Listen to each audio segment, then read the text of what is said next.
Welcome back, ladies and gents. You won't have heard from us for a week because we didn't release an episode last week, and I just want to apologise for that. It's because Cameron's so lazy, he couldn't be asked to edit. No, oh my God. No. No, that's not true. We recorded an episode, we had it edited pretty much. Yeah. And then we just decided that it wasn't... It's not up to standard. And it wasn't that it wasn't up to standard, but it was just that... We thought we could talk more on some of the topics, and we thought we could like broaden them, and there were things that we wish we'd said that we hadn't said. We just wanted to do the topic like more justice. Yeah. So that's why we came back. You've had to have a week without us. I know you're all crying your eyes out about that. It must have been a very, very bad week for you guys. Yeah, so we're back, and we wanted to touch on this subject much more. So we'll go into depth about it. But first, Cameron, I haven't seen you for a few weeks. So I know, it feels weird. I know it does feel weird. How have you been? What's new? How's work? Everything's good. There's been quite a few projects. I don't know if anybody follows me on Instagram, you would have seen we were filming on a boat a few weeks ago, 2 weeks ago. Yeah. So just been... You've been busy editing as well, haven't you? Yeah. So we're editing that as well. I also saw the new Across the Spider-Verse movie. And then there was also... I can't remember the other movie. We're going to see The Flash tomorrow. Yeah. And then it's also Oppenheimer in a month, which I'm really looking forward to. So nice. It's pretty like... We're both going home for Father's Day this weekend. So we're that as getting well, back to some countryside air this weekend, which would be nice. Yeah, probably should have mentioned that first, to be honest. Well, priorities and all that. Yeah. Well, first of all, the shocker is, for anybody who's listening on the audio, Matt has completely shaved his beard off. I have, yes. Yeah. And he looks completely different. I now look like a 15-year-old child. And I actually know I look probably more like a naked mole rat because the only hair I've got on my face is my eyebrows. So, it's a bit new for me. Every time I see myself in the mirror, I get startled. And anytime anyone knows me, sees me, because I haven't posted a photo of it on social. So everyone's shocked when they see me and they're like, the fuck? They get really, it's quite funny. How long has it been since you shaved your beard? 6 years. Really? Completely clean shaved. 5 or 6 years it's been. So this is the first time my skin and my chin have seen daylight and felt air. I was going to say, does that not feel weird where you're walking through the street and the wind's blowing? Oh mate, my skin's super sensitive. Honestly, I can feel I feel like I've got spidey senses or something. Really? It feels so sensitive. Sixth sense. No, but I'm going to grow the moustache and a little goatee. We decided when I was shaving it off that was a bit of a vibe, so the moustache is coming back for the summer. But yeah, anyway, work's been decent. I've had a couple of shoots here and there, nothing big. I've got a big shoot coming up at the end of the month with some of the Wimbledon tennis players, so I'll be prepping for that next week. Ooh, it's a 2-day shoot. Also, people, we've set up a newsletter. Yeah, let's mention that first before we forget because... We've set up a newsletter. It's taken me ages. So on our Instagram bio, go to the link in the bio, and on the link tree you'll find subscribe to our newsletter. Essentially in there, you should, once you sign up, get an automated welcome email that I have set up. Hopefully it works.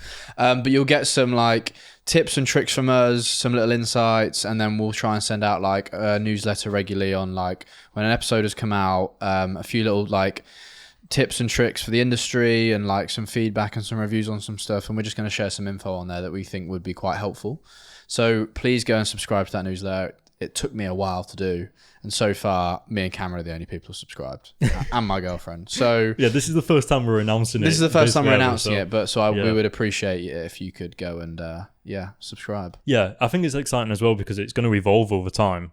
Yeah. So there might be some things that we do at the beginning that we decide that actually they're not as valuable as we want them to be, or vice versa. We might find things that are already super valuable and we'll keep those. And so... But if there's anything you guys think of that you want to see on the newsletter, then just drop us a message and let us know. Yeah. It'd be really cool. But yeah, okay, Cameron, kick us off with this episode then. Okay, so today we're talking about self-doubt.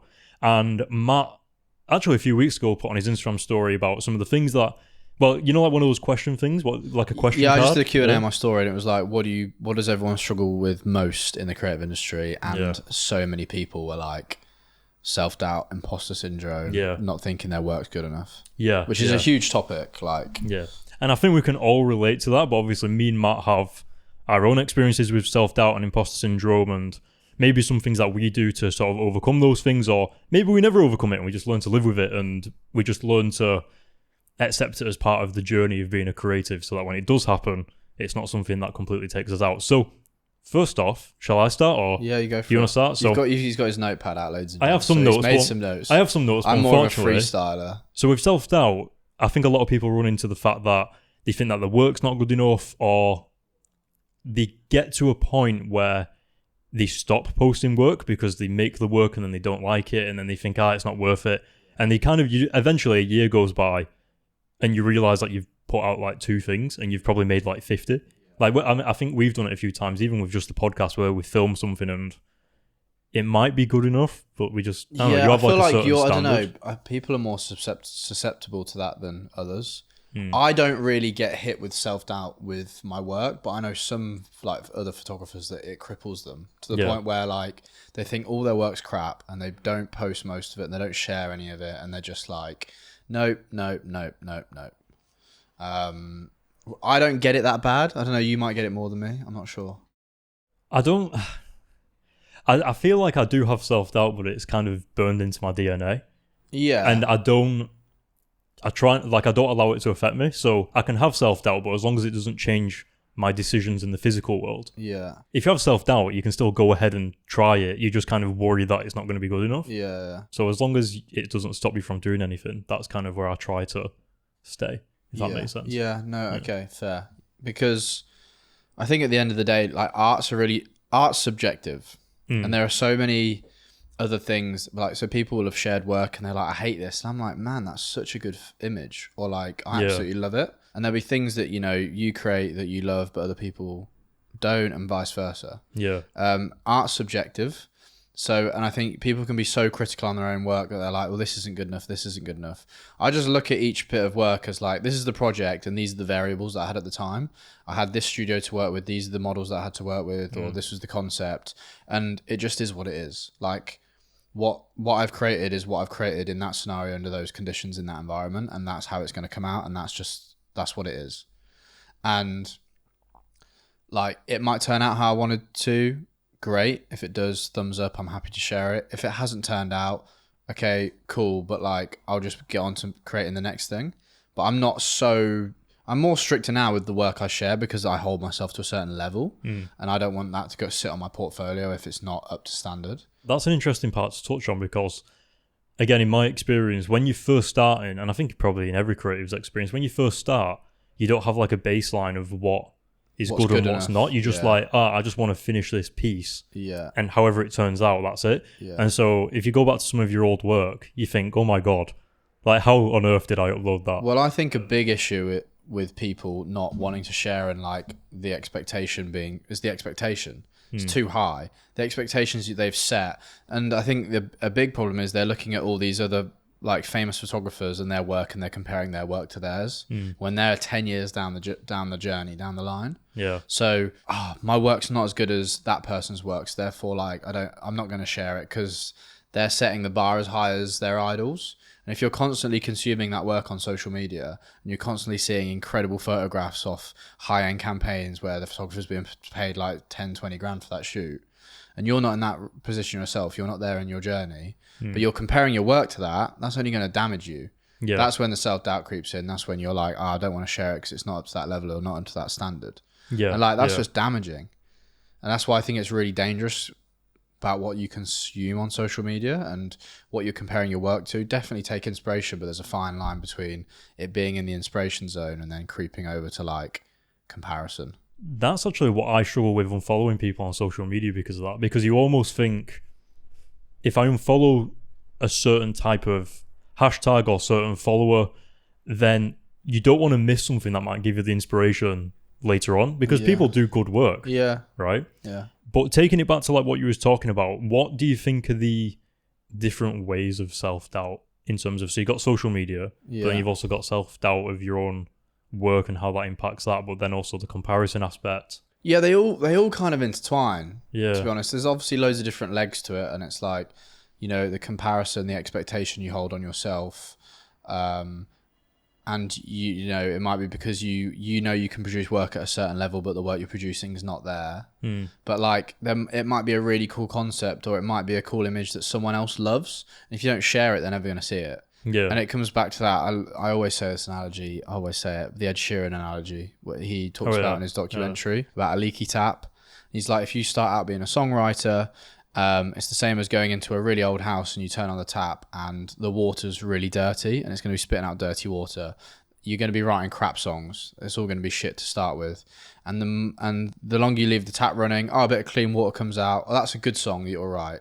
Then you'll write another 50 bad songs and there'll be more dirty water that comes out. And then you'll write another like few good songs and a bit more clean water comes out. And eventually it starts getting cleaner and cleaner and you're writing more and more songs. Yeah. It's like you have to put a lot of art out there and create a lot of work before it starts getting to the level you want. But if you haven't put in that work and you haven't been creating these campaigns that you've got in your head and you haven't done 50 of them, then how can you expect your work to be at that level yet? It's like you've got to create a lot of art first before you're at the level that you want to be at in your head. And it's like people forget about doing the hard work. I'm victim to that 100%. Like I haven't put anything out that I'm like really proud of in a while or created a project but I'm also not doing anything about it. I like, do you know what I mean? Like that's completely, and I know lots of artists are the same, but like I know I need to probably hire a studio and come up with a concept and get loads of models in and create some concept and campaign that I'm proud of, and I need to do that more and more and more to get to the level that I know I can produce at and to show I can do it. It's almost part of the journey. If you think about it from, even if you think of anybody, like is every single piece of work going to be like amazing? No. Like, yeah, it's just impossible to think of. Yeah, it's just not. Some things will stick with people, some won't, and you'll share something on social media and it'll do really well and you didn't even think it. And this kind of comes back around to, you know, picking and choosing and creating for social media rather than creating for yourself. Yeah. Like that's a whole nother subject in itself and I don't want to go down a rabbit hole, but like some things will stick, some things won't, and you need to throw stuff at a wall to see if it sticks. Like you need to create and share, and just like rinse and repeat.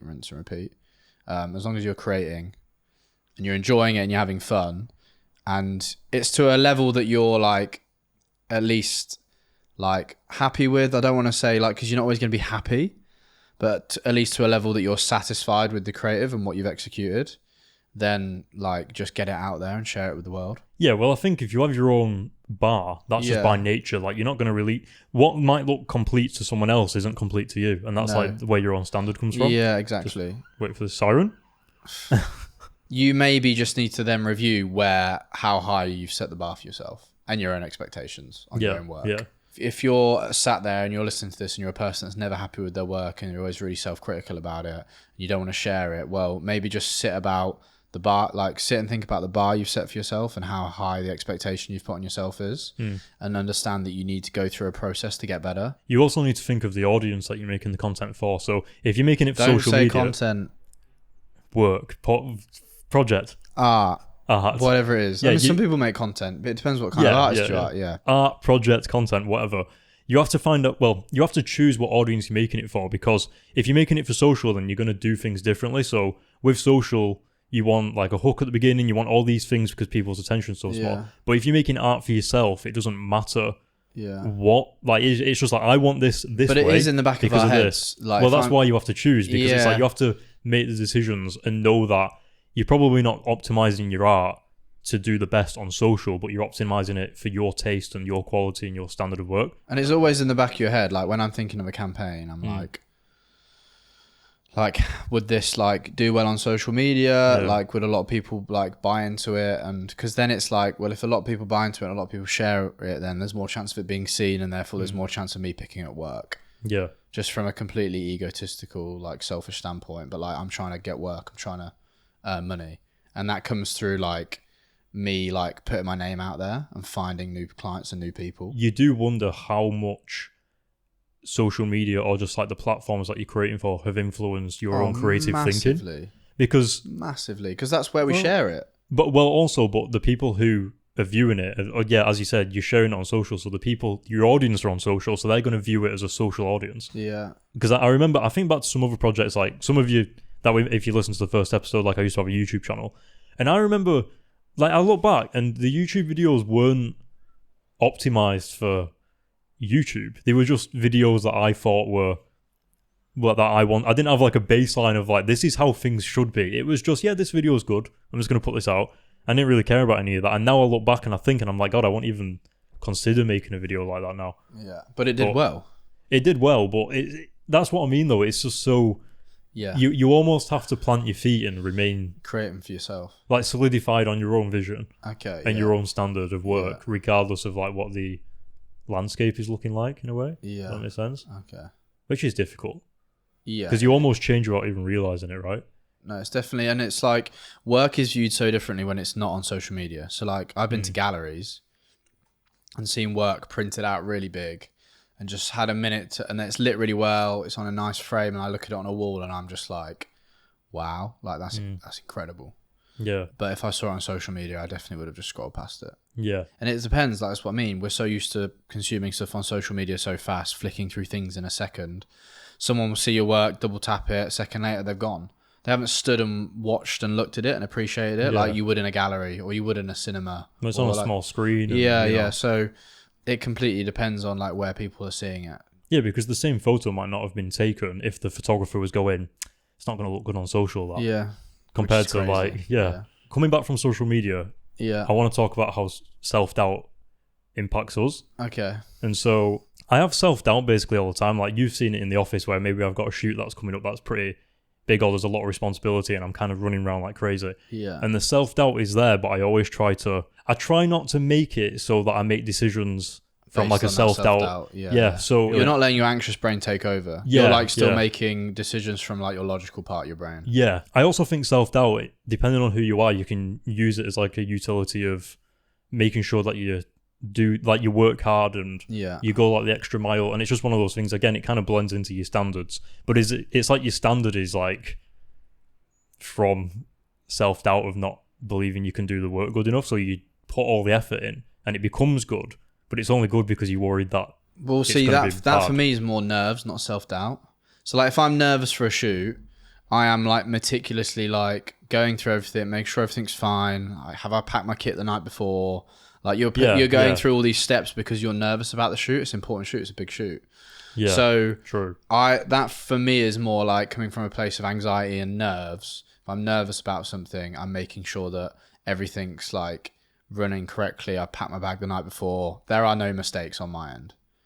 That for me is more nerves. Okay. I would call that more nerves than self-doubt.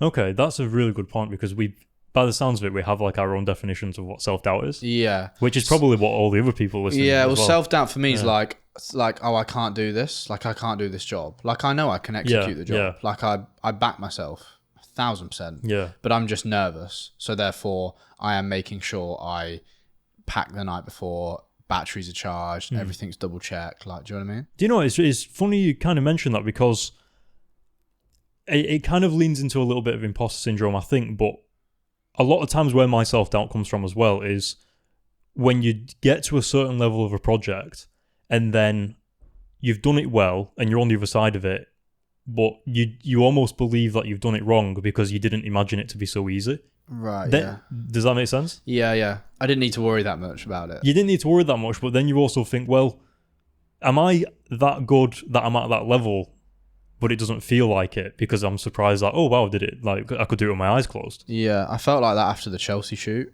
Yeah. Because then that was like a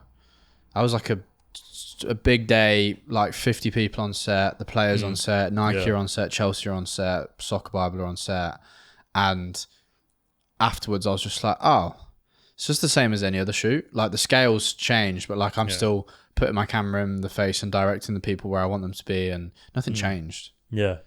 So it's like afterwards you're like, oh, like I didn't need to stress about that as much as I did. Yeah. Do you think self-doubt comes from failure? Fear of failure?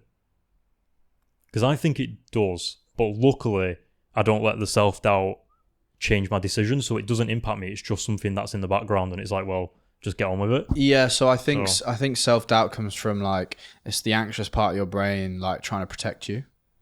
Because it's trying to, like, it doesn't want you to fail. It doesn't want you to take a risk. It doesn't want things to go wrong. It doesn't want things to potentially go wrong. So it's like, it's trying to protect you in all kinds of ways to like, and it's sending you self-doubt, imposter syndrome to try and like stop you from making a mistake and doing something that might go wrong, But that's the issue. But it might go so right, and it might be the best thing you've ever done. But like, you don't know that until it happens. But I think it's like the anxious part of your brain that's telling you, it's trying to protect you. It's like, overprotect you. I think this also depends on the perspective that you hold as well. But I actually eventually got over self-doubt, probably like a year into doing all this. And the perspective I took was, it's almost like you overcome your own self-doubt and just do the things anyway to sort of give other people permission to do the same. So other people might have self-doubt and they might be worried about doing something, or maybe they won't do it. But you also have self-doubt and you just go, okay, well, I'm going to be the person to do it regardless. Yeah. And it kind of like shows other people that it can be done. Yeah. And so I think I come from that side where... Well, the fact that you got over it in a year is pretty quick. Yeah, like. It's still there, but like the first year may have been like where it actually impacted my decisions. Like you turn up on set and you're shaking, and you have to have like a scary phone call with like a client. Yeah. Just internally in the way I live life is that it's not proving to people, but it's almost like doing it to show people that it is possible. Yeah. And if we're on YouTube, I can probably put up a tweet on screen. I've tweeted out probably back in 2018 where I was like, I'm doing this to show other people that they can do the same. I said something like that. Yeah. And I was like, man, that actually is, I think, where like my internal... The power comes from. Yeah, my internal like drive for things comes from is just... Yeah, it's like moving forward despite the self-doubt. Yeah. And then showing other people that they can do it too. Yeah. That's like a leader's perspective. That's so fucking cool. But it is hard when if you're given that time to that little voice in your head. What if this and what if that? Like I say, I really struggle with that in other areas of my life, not work, but if you give that a minute's notice and you let it, then it's game over. What other areas do you struggle with? Don't have to go into specifics, but I just mean... Yeah, without going into too much detail, like I suffer from OCD sometimes quite badly. Like I've had it for the last like 6 or 7 years, since second year of uni. And it can be quite debilitating, and it basically throws like intrusive thoughts, doubts, uncertainty your way. And the more you try and get certain about something, or like a doubt comes into your head and it's about something really important in your life, you're like, oh, I've had that thought. What does that mean? Okay, yeah. And it freaks you out. Like it's terrifying. And you think, oh, well, if I've had that thought, it must be true. Or it must be this, or it must be that, and you start trying to work it out, and the more you try and work it out, the more you ruminate on it, the worse your OCD gets. Yeah. So it is debilitating.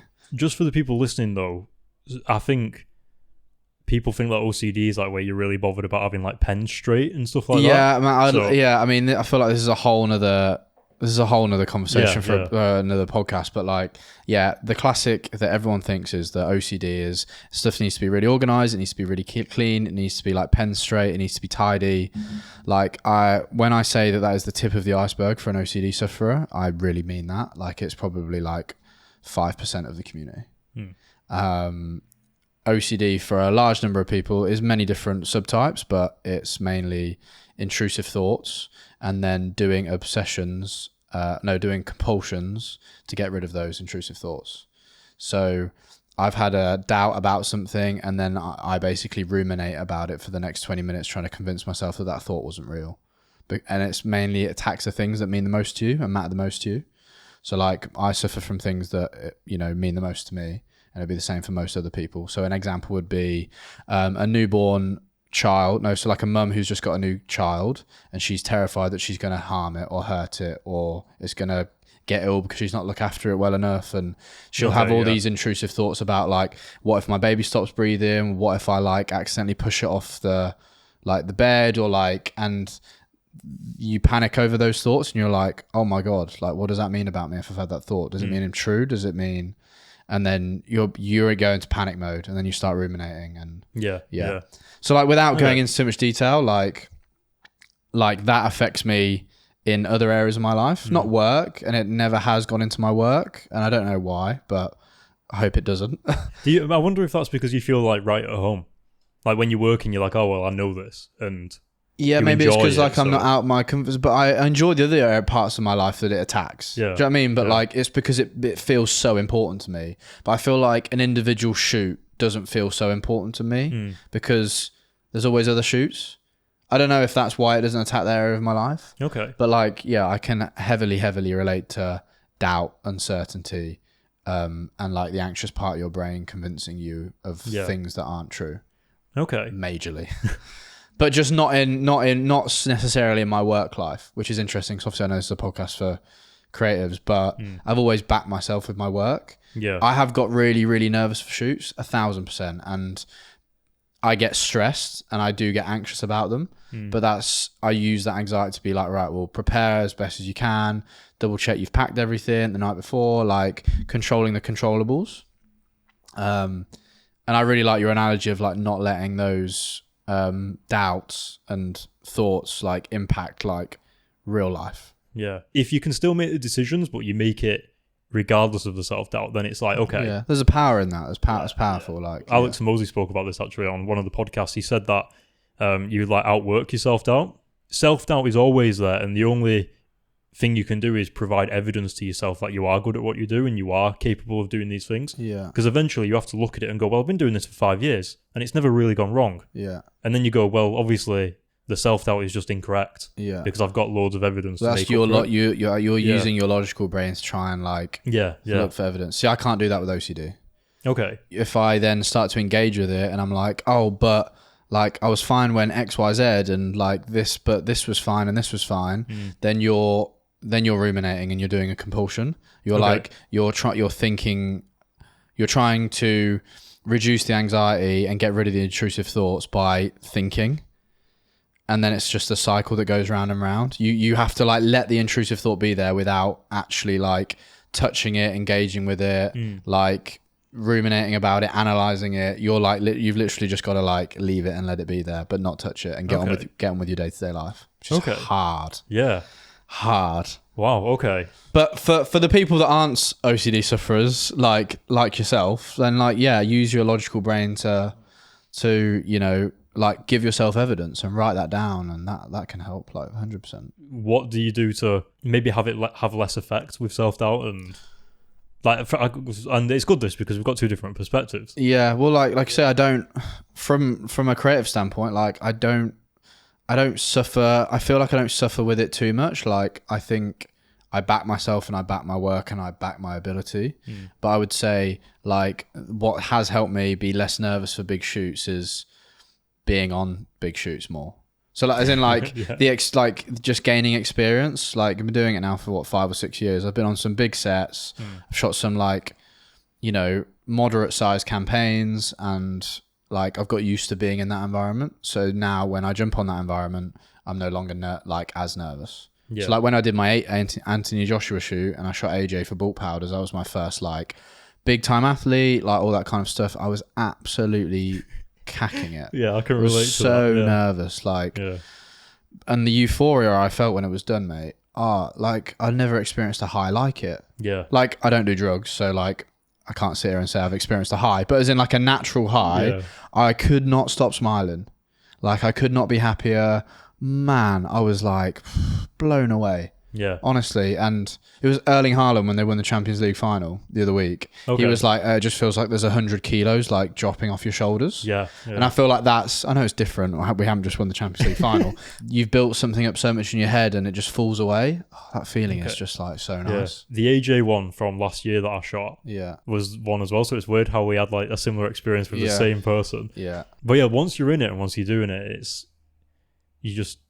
Oh yeah, and you forget about everything around. You're in state flow. You're in like peak flow performance. And also, there's no stopping, so it's like you have to just keep going because it's like, well, we're in the shoot now, and the person's there, so it's like we gotta crack on. I love that feeling though, man. Yeah, and I haven't had that for a while. So. Yeah. So before we move on from self-doubt and we go into like we'll talk a little bit about imposter syndrome and also expectations, but I've got 2 quotes written down to like about self-doubt and something that I feel. Here we go. Now I've got millions of quotes, but these are 2 that I thought actually this fits in quite nicely with this episode. So if any of you are struggling with self-doubt out there, listen to this. So the simple decision to act is often enough to separate you from most people. You don't have to be great at what you do. You just have to be the one who actually decides to do it. Agreed. Yeah. What do you think of that? Agreed, because there's a lot of people that just don't do. Yeah. Even if it's the most simple step. Yeah. It's like, even if you're walking, you're still lapping everyone on the couch. No matter how small the step is. So I completely agree with that. What's the next one? Well, hold on. I want to give my thoughts. All right, okay. What I like about it is how it's just that it's like the separation from like the average person to like being great. Yeah. It's not like some massive astronomical thing. It's just doable. be the one just to make the decision to do it. Yeah. It's like kind of going to the gym. It's like just make the decision just to go, and you're already better than all the people that aren't going. Yeah. I was gonna say, well, not better, but like let's be honest, you are better if you are getting up and going to that. I'm joking. And then the other one to go on to that was okay. A man who procrastinates in his choosing will inevitably have his choice made for him by circumstance. I like that. Do you want me to read it again? No. I'm going to read it again. Okay. A man who procrastinates in his choosing... A man or woman? Well, it's just the quote. I don't know. I didn't make it. Someone who procrastinates... Yeah, there we go. Yeah. You better leave that in. That's funny. Someone who procrastinates in their choosing will inevitably have their choice made for them by circumstance. Yeah, I think... You can make so many decisions and you could be like, oh, should I do this? Should I not do this? Like, would the grass be greener if I did this? Would it not? And X, Y, Z. But like, just make a decision and run with it. Like, you don't know how that decision is going to turn out. And it's like, you can spend so much time procrastinating and thinking about the decisions you make and what you do that before you know it, you spent so much time doing it that like all the options disappear and like things change and move quicker than you do. Yeah. So I think make a decision. Trust yourself, stick with it, trust the universe, and just like, go with it. Okay, you took like a bit of a different perspective than what I had, but okay. What I like about it is how it's almost like if you don't make a decision, then your circumstances are going to force you. You've got to make a decision either way. Yeah. And it's like you either face the decision and do the hard part, or well, it might be easy or hard, but just make the decision, or you're going to wake up one day and you're going to be in like you won't have a decision. Yeah. It'll have been made for you. I don't know what your life perspective is, and maybe some people have a different life perspective, and I mean this in a positive way. This is a positive. Okay. It sounds negative, but it's not. But I think the default of life is suffering. And and we've spoken about this before, I think. Yeah, I don't think it made it into the episode. No, though. Carry on. That might have been the one we deleted. Carry on.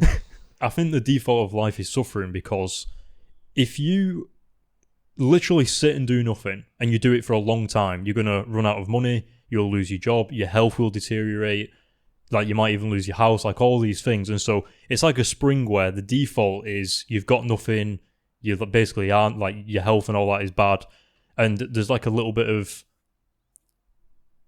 just doing stuff. It's so easy to just get to like a better place. Sorry, there's a certain type of therapy in OCD called acceptance and commitment therapy, which is called ACT. Okay. And it's just like, so basically it's based on like, no matter what doubts you have and no matter like the uncertainty, you make your decisions and base your decisions off your core values. Okay. So if you make a decision that you want to shoot like a cover of GQ or you want to direct a music video, it's like no matter what self-doubts are creeping in and uncertainties that you can't do it, you're putting all that aside because your core goal is to do X, Y, Z. So you're moving forward and pushing through that doubt. You're committing to your core value and your core goal. And that's like a type of therapy. So like no matter what doubts come at you or no matter what, you know what your core values are as a human and you know what your core goals are and what you need to do to get there. So like I'm not going to let those doubts or the uncertainty like affect that decision making. Almost like when you've got like a goal or you're initiating like a journey, you almost anticipate that there is going to be failures and there's going to be moments where you're like shitting yourself and but if you acknowledge that those things are going to be there when you first start and you're like, oh, these are definitely going to be along the way, so when they do happen, I'm going to be like, oh, this is just part of the journey, going after this goal or going after this thing. And then it's a lot nothing's easy. Everything takes work. You know what they say, like it's the classic everything. What is it? Everything. What's worth having doesn't come easy, and what comes easy isn't worth having. Yeah, and it's like, but it's so true. As in, like, things like don't happen overnight. They're not just a straight line, really easy. Like it doesn't work like that. Like good things take time, and good things take work, and a lot of work, and there'll be trouble along the way, and there'll be ups and downs, and there'll be bumps in the road, and sometimes it'll be really hard, and you'll doubt it, but sometimes it'll be like really good and you ride the highs and you ride the lows and you know. Yeah. So to round off self-doubt, I can't remember the name of the guy, but I told you about it last time where there's a moment with every creative where there's a period of time that your work just isn't up to standard. you have the vision, but you're just not good enough to physically create the thing that you want. Yeah. And you could go through years and years and years of like just this thing of being unsatisfied with your work. Yeah. But that's when most creatives give up.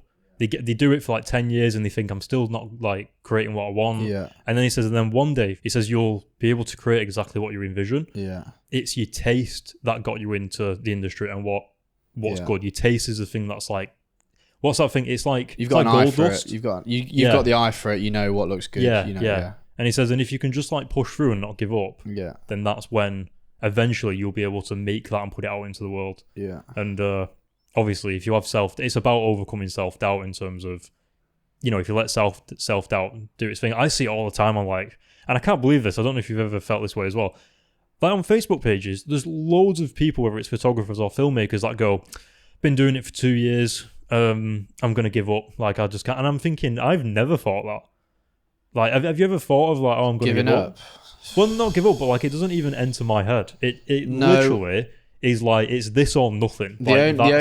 So like, I could never see myself going into a normal job, man. No, neither. But I never even had a normal job. No, me neither. The only thing that's made me come close to it is like financially. I'm like COVID and all that kind of stuff. But like, no, never have I thought like I'm giving up on this because like, I can't do it. Or if any of you listen to Gary Vee, I love Gary Vee. Yeah, I think he's phenomenal. I haven't listened to him for years. Yeah, I haven't listened to him recently, but I used to listen all the time. Now I'm old, so yeah. One of the things that I absolutely loved from him was this one phrase of putting yourself in a position to succeed. Yeah. And I think that comes down to the very foundation of like, no matter what you're doing, if you just think, put yourself in a position to succeed, it just kind of flattens the landscape and you can kind of see all of the decisions that are like. But what does putting yourself in a position to succeed look like then? Well, so you just mentioned COVID and like all these things. Like I didn't have to get a job during COVID because just luckily when I first started, I thought, in order to put myself in a position to succeed, I need to make an emergency fund. And so it's all those things where it's like, no matter what you're aiming for, if you can just think, what would be the things that will help me do it better? And then also another Alex Hormozy thing is, if you're ever looking for things to do to like help you get somewhere, don't look at the things that can help you. Look at the things that will actually take you out. Right. And that way you can see all of the possible enemies. Yeah. And you can pick them off one by one. Right. That always takes me back to put yourself in a position to succeed. Interesting. And then same with self-doubt. Like, I mean, if you're struggling with self-doubt, you can think, well, if I've got self-doubt, what are the things I can do so that when my self-doubt comes up, I can control the controllables. And be organised, like gain experience, like. And it might just be go to the gym every morning, so like I'm in like a fresh mindset. Or like get a good night's sleep. It's looking after yourself. Yeah. So, but it might be something like that. Like put yourself in a position to succeed. Could be anything. Yeah, and we spoke about that this morning when we were catching up. Like, I drank at the weekend. I didn't get a lot of sleep. Like, I'm not putting myself in a position to succeed mentally. Yeah. So like. Paying the price for it now. Do you know what I mean? So it's 100%. Yeah. Agreed. Okay. This is going to be a long episode, guys, but I think it's worth it. No, I think we just keep going, man. It's good. It's good stuff. Yeah. Do you want to take us into imposter syndrome? Yeah. Well, I feel like a lot of these subjects are going to tie into each other. But like, what have you got for me on imposter syndrome? Like, to me, it's more imposter syndrome sounds more. How can I put it? More debilitating than self-doubt. It's in terms of like the way it sounds, it's like you've got a syndrome. Yeah, well, like you're lying to yourself in your head almost. Yeah. But then that's the same as doubts and well. So I feel like it all ties in. Yeah, well, for anyone listening, like I told you outside, like we can differentiate. So self-doubt is obviously where you have self-doubt on the things that you're doing. Imposter syndrome is thinking that you don't deserve the achievements that you've already done. But that's also a doubt. Yeah, I know, but self-doubt is more in the moment of like, oh, I'm about to do this thing. I'm not sure. Whereas imposter syndrome is like, you could have won a Grammy or a BAFTA or an Oscar. But you don't think you deserve it. And you still think, I don't deserve this Oscar. Like what? Like, how am I better than? And but you genuinely believe that. Like, I'm just faking it till I make it. Yeah. And I think I've got a few ideas as to where this comes from. I feel like they're very similar, by the way. They are very similar. It's the same part of your brain that's same side of the coin, right? Yeah. I don't struggle with imposter syndrome, but I do think that where it comes from is, again, that disbelief that it was that easy. Yeah, okay. Well, is there anything that you think, is there any shoots or anything that's happened to you where you're like, you was just on that shoot because you was in the right place at the right time. But I worked hard to get myself in the right place at the right time. So no. But imagine. I've never ever thought that about my shoots. Everybody who's ever. Yeah, I've never ever thought that about my shoots, really. So that would be really hard for us to comment on them because we actually don't. I feel like there's never been a shoot that I didn't deserve that. Because I worked hard for the last 5 years. Yeah. If I'm honest, I don't even think I think about it like that. Like, I don't think I deserve this, and I don't think I don't deserve it. I think this is like it's the job. This is the job. Yeah. I'm hired for this, and this is I need to deliver, and that's that. Like, I don't think I deserve this. Yeah, maybe we don't know enough to actually go deep on this topic. Yeah. Which hopefully the audience can understand as well. Like, we don't want to comment on things. They all kind of come under the same umbrella, and that's like that anxious way of thinking. Yeah. Which is exasperated, I think, by expectation. I don't have anything written down for expectation. but that's because the expectations you place on yourself is what fuels that fire of doubt.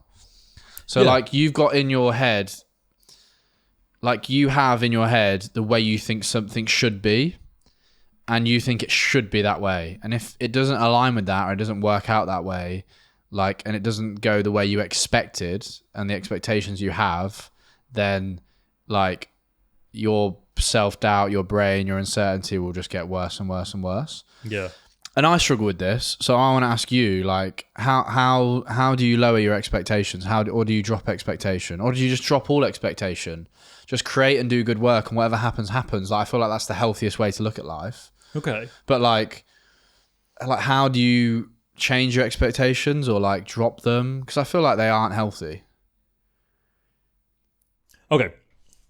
So the way I live my life is I try to have as little expectations as possible on anybody else, and I do the things that I can control properly. Yeah. And if there's something that is a little bit out of my control, then I try to put things in place so that that thing that I want to happen happens as probable as possible. Right. Does that make sense? Yeah, I think so. I don't know how to drop expectations. Yeah. I just know not to have them or try. Well, okay. Well, how do you do that then? That's the same thing. Dropping them, not having them. That's a really hard question. Yeah, I don't think I've really thought deeply about how not to have them. I think it is really just, honestly, like taking care of yourself in a way where... Actually, I think it comes down to a bit like minimalism and simplicity.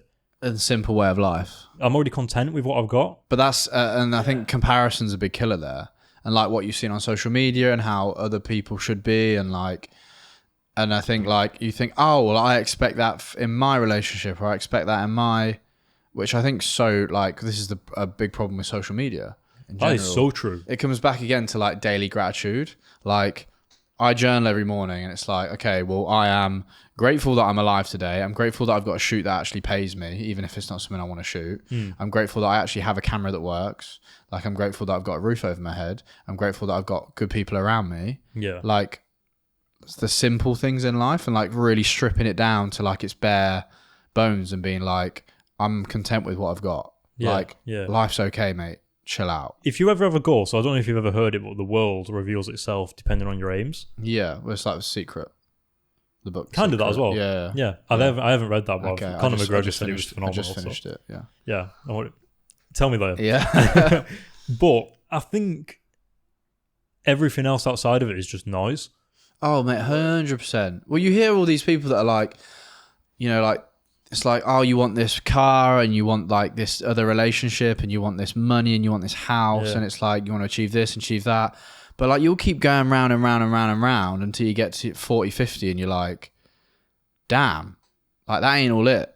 Like, you're always going to want more. And if you get into the routine of always wanting more, then like, you're just setting yourself up for failure. Looks like... Yeah.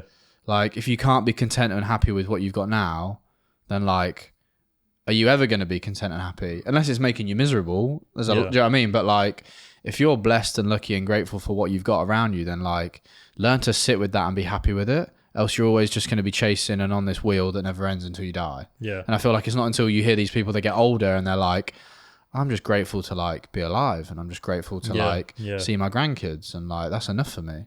That's enough. It sounds like it comes back to your values, though. And because I really value freedom and time. Yeah. When you love what you do, I think that's the foundation of it. Maybe that's where we're really lucky. I don't know. Yeah. But because I love what I do, everything outside is like a bonus. I think it's easier to not have expectations when you have your own freedom. But I don't think that's a process that happens overnight.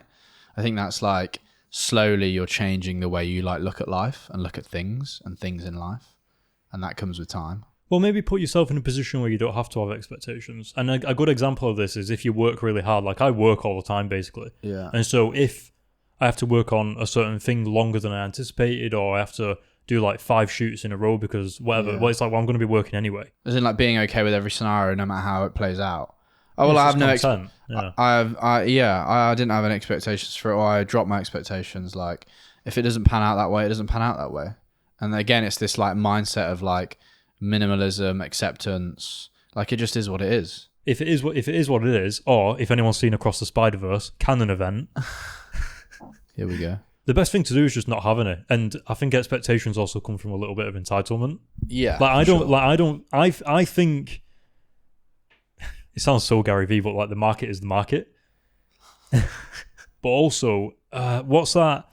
It's the guy from Shark Tank in America. I can't remember his name, but his dad came home from work one day and he said, "The only thing that this world owes you is an opportunity. It doesn't owe you anything; it just owes you opportunity." And opportunities everywhere for everybody. Yeah. And I think that's like a really fundamental thing that you can take away from this. Yeah. Is there's opportunity there. Yeah. And it's up to you to make the most of it. And if you don't, then like the world doesn't owe you this perfect life and perfect lifestyle and perfect like job, money, wealth, happiness, relationship. Like that's not something you're like owed and entitled to. Like I feel like people deserve that. Don't get me wrong. What does deserve mean, though? But yeah, You don't deserve shit. I'm not an expectation expert. I'm not a psychologist. I'm just speaking out my own experience. We're talking out of our own asses. Yeah, we're just talking about what we've learned over the last 27 years. Yeah. We're not geniuses. We've still got a lot of life left to live, hopefully. So, hopefully. Yeah, well, you don't know. Every day's a blessing. Blessed but grounded. Whilst we're wrapping up this episode, I kind of want to talk on current affairs. Oh shit, yeah. So this is current affairs, a little bit of catch up as well. There's a lot of going on. Yeah, we might put these current affairs segments in at the end of every little episode if we've got time. Yeah, I'd love to, yeah. There's a couple of things that have come out recently and have happened, features, etc. I just want to touch on and go back and forth with. Yeah. Firstly, let's talk about Apple Vision. Oh. So Cameron's getting all riled up. How do you think, so for those people that don't know what Apple Vision is, if you haven't seen it, Google it, but it's basically Apple have created their first AR, VR. Yeah. AR, VR headset. AR, VR headset. And I think it will change the industry. I think it will change the world. Yeah. Personally. What do you think? Oh, absolutely. I think it's going to be. Because as soon as Apple makes something, VR headset's been around for ages. You've got one, I've used yours. It's class. It's great. It's good fun. Actually, before we get into like describing all of that, people who are listening who haven't tried a VR headset, my God. You can't watch a YouTube video. You can't think of what it's like. And also, I feel like you almost can't have an opinion until you use one. And also, you can't have an opinion until you've actually used it on something that's actually good. If you've just put a VR headset on and you've been on some shitty roller coaster arcade, like you're playing the lightsaber game. Yeah, lightsaber game's actually decent, but it's still kind of simple. Yeah. Like, you don't know what you're talking about, and anybody who has an opinion who says VR shit and they haven't actually used it properly, your opinion's it's just invalid. I want to talk about this because I thought VR was shit, and then I put Cameron's VR headset on and I played, what was the game? Half-Life Alyx, and my PC has an RTX 3090, so it runs like the games in like high quality. Like, so so I used it, and basically I played a game where it's a zombie apocalypse, and like you have a gun and you've got to go around and shoot zombies essentially, or like kind of like long story short. My God, the most realistic, like I'm in another world experience of my entire life. Like, there I was, like, fighting zombies, sweating, heart racing. Like, there was at one point where I touched the sofa next to me because I was moving around and thought I'd hit a zombie because one of them was coming at me and I had no ammo left in my gun. So I was trying to hit this zombie in the head with my actual hands, and I touched the sofa and I thought it was the real zombie because you're so immersed in this world.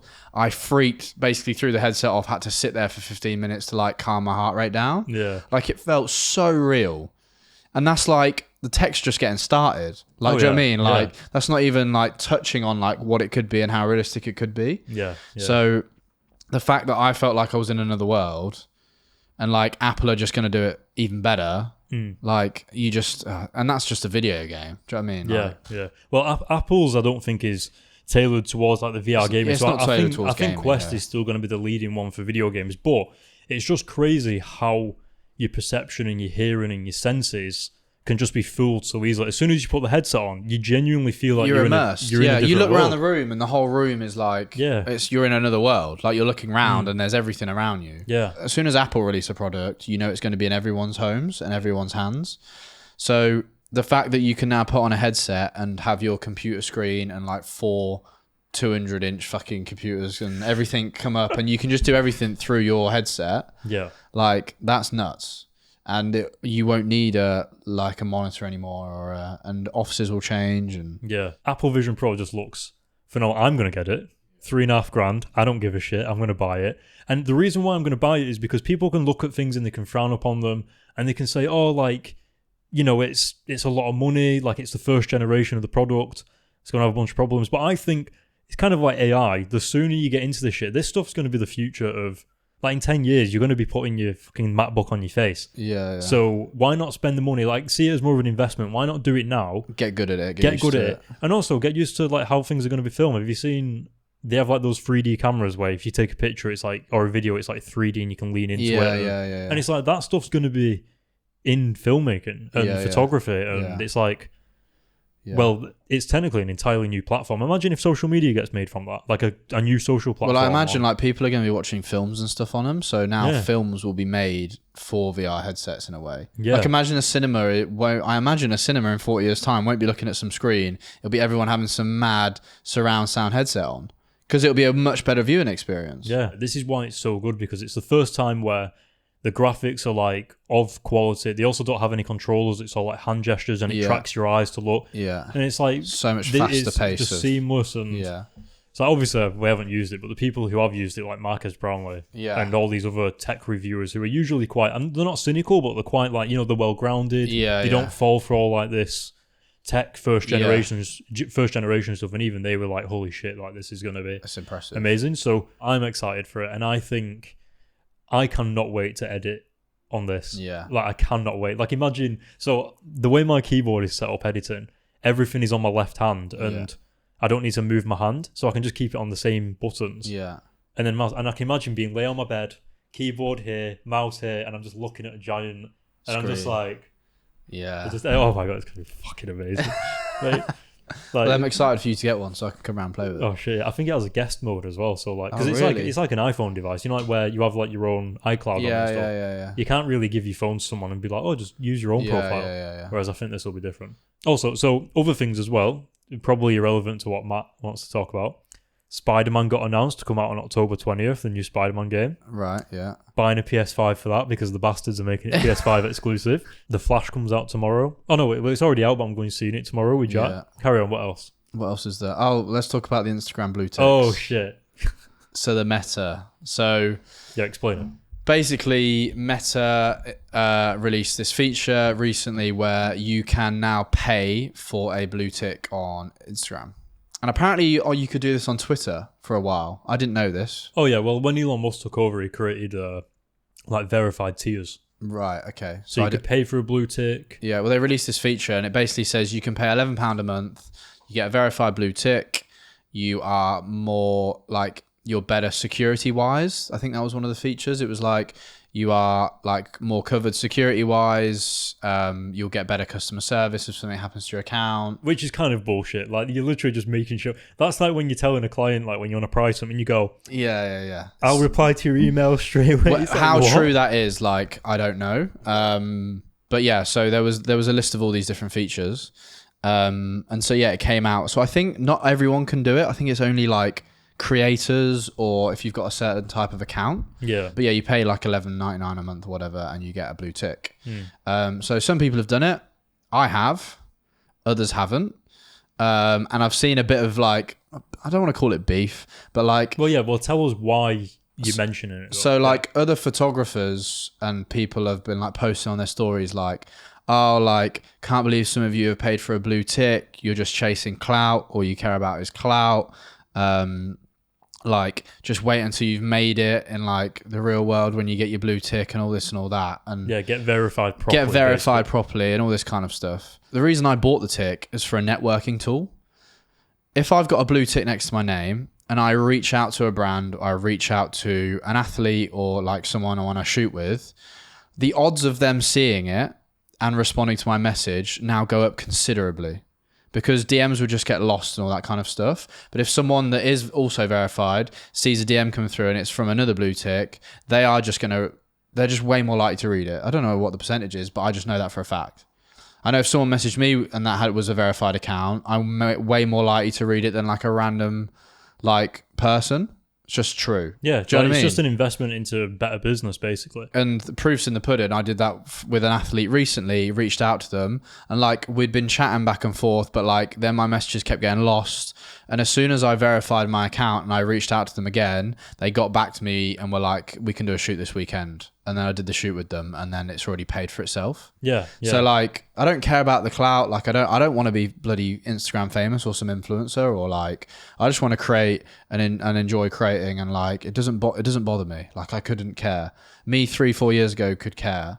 But like people were like, oh, congrats on the blue tick. And I'm like, well, I paid for it. Like it's not legit.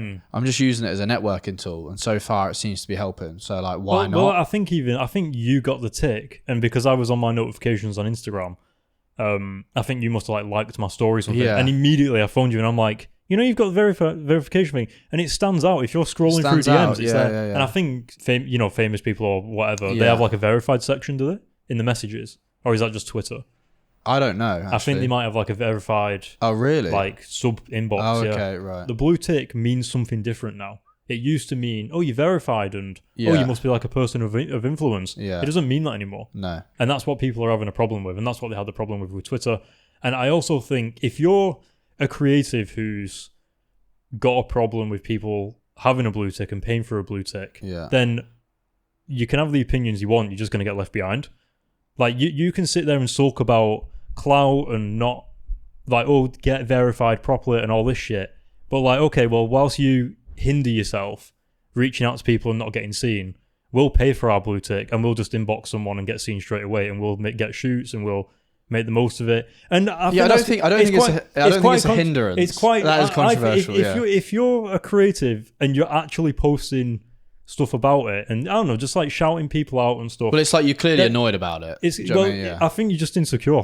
Just let people do them. Like, just like, it's not affecting your career. Like, it's not going to stop you from getting a job. Like, who really gives a shit? I don't know. Like, I don't look at people and go, oh, they've got a blue tick. They're paying for it. Fuck them. But I think that's the problem now, because like now it's more accessible and loads of people can pay for a blue tick. Then it's like, oh, well, then it loses its sense of like, do you know what I mean? It loses its like value, and so you don't really know who's like anymore. Yeah, but like, the values change though. That's the thing. Yeah. People in the creative industry should know that though. Yeah. And obviously, we're not saying specific people, but there are people that we've seen on Instagram stories and all that where they are calling people out and saying, I would never get that.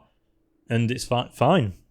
Don't. Yeah, do you. Yeah. Like, that's what I mean. But like, it's all love. Like, I'm not like, but yeah, I'm using it as a networking tool. That was like and like, it's worked and it is working. So people mix it up and think like you're paying to be verified. And it's like, no, you're actually paying to have like better exposure to like when you do reach out to people, come across more professional, I guess, because it's just making it's just making your brand more professional. Yeah. In a way. Yeah. It ain't that deep. And the fact that like people are getting like upset or like whatever about that, like whether someone's got a blue tick next to their name on a thing that exists on your mobile phone, like bigger picture here, bigger world, like it's not that deep. Yeah. Like it is not that deep. Yeah, but if you are getting upset and you're not like, you have no use for it, then it's just not for you. And that's it. Like, don't buy it. You don't need it. But the people who are using it obviously see a value from it. I've seen so many people with it where I'm like, holy shit, like, why have they got it? And then I'm like, oh, wait a minute. They bought it. They probably know. Like, they actually would. Like, if you think about it from an industry perspective, even if they're not in our industry, they're in an industry where that helps them. Yeah. It's like, all right. Yeah. But I do think if you're a creative and you do have a problem with it, then fuck you. So he's got to zoom in on the reel right there. No, we don't. There's no hate here. There's absolutely no hate. Well, here. Matt can have that perspective, but I think people take that mindset though. It's like, I want to do it the hard way. So it's pride. It is pride, I think. Well, that's stupid. Yeah, I just think it's a bit ridiculous. So yeah, I mean, it's certainly an interesting topic, and a lot of people don't even know this feature exists. You told me about it, and I'm like, I literally can't even find it. Yeah, and then I eventually. Well, it was my mate that told me about it. Yeah, but if you're not up to date with that kind of stuff, then like, I'd get it. And like people that like aren't a creator or like have been like, well, you are Mr. Blue Tick, and I'm just like, I just don't say anything. I'm just like, well, it probably is that transition between what it used to mean and what it means now. So people think, oh, verified, like, oh. Yeah. And so they still have that thing of like, oh, congratulations. But now people that actually like did work really hard to get a blue tick, like, is that anyone's goal? Yeah, but it is a status symbol. That's the thing. It's a status symbol, yeah. So now it's like, for them, it's like, oh, well, it doesn't mean anything because people can just go and buy it. So if I do get one in real life, then what does that even mean anymore? I might get it. There's freaking people dying out there and we're just like... You sound like Kim Kardashian losing a diamond in the ocean. Have you seen that? I sound like that, do I? No, but you just reminded me where. No, yeah, I've seen it. And then, is it Kylie off the side goes, Kim, there's people dying. Yeah.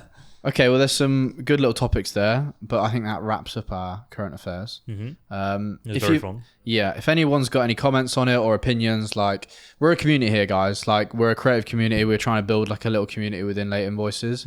Like, feel free to like drop us a message, like comment below on your opinions, because we're all in this together, so we want to hear them. Yeah. Well, we've said it before how we talk about different themes. We have like different topics in podcasts and episodes, but we want to. There might be some stuff that we don't touch on, or we don't even think of, and you might be like, "I'm struggling with this right now," or "What do you think about this?" And it's just cool to get some of those insights into that. But yeah, Matt, do you want to? Should we round off the episode? Yeah. Right. Well, thank you so much for listening, guys. And don't forget to newsletter. Yeah, don't forget to subscribe to the newsletter that I said at the start, please. I will be checking in a week's time, and hopefully some of you have subscribed. Thousands. We want millions. Yeah. But no, guys, thank you so much for listening to the episode. If you've made it this far, it was a lot of fun. Definitely some learning points there and some takeaway points. Made me think about stuff. I'm sure it has as well for you, Cameron. Yeah. Self-doubt, expectations. Yeah. So thanks for listening. Like, subscribe, share, do all the usual fun stuff. Let us know if you're enjoying the podcast. And yeah, guys, I hope you enjoyed it, and we'll see you in the next episode. Thanks for listening, guys. Peace out. Bye-bye. Thanks so much, guys, for watching this episode. There was definitely some juicy topics in there, and hopefully there's some takeaway points that you guys can learn from. I know me and Cameron definitely enjoyed recording this episode. If you could like, subscribe, drop a comment below, all is really, really appreciated. Thanks for watching, and yeah, we'll see you in the next one.